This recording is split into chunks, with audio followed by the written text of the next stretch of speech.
คือมันก็ด้วยระยะเวลาเนาะ50 กว่าปีที่เขาพัดผ้าก็คือ ไม่เจอพ่อแม่แท้ๆของเขาแล้วล่ะตกใจเหมือนกันเซอร์ไพรส์เหมือนกันที่มาเจอครอบครัวทางนี้เขาก็ต้อนรับขับสู้นะแต่ว่าเขาก็บอกว่าถ้าอยากมาเที่ยวก็มาเที่ยวได้อะไรอย่างเงี้ยเดี๋ยวต้องไปคุยให้กับพี่วิเชียรฟังอีกทีหนึ่งก่อนว่าเขาจะโอเคมากน้อยแค่ไหนกับการ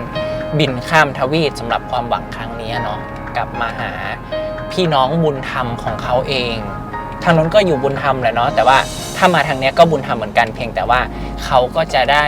ไม่โดดเดี่ยวมีพี่น้องไทยที่ต้อนรับแต่ว่าถ้าจะสืบไปถึง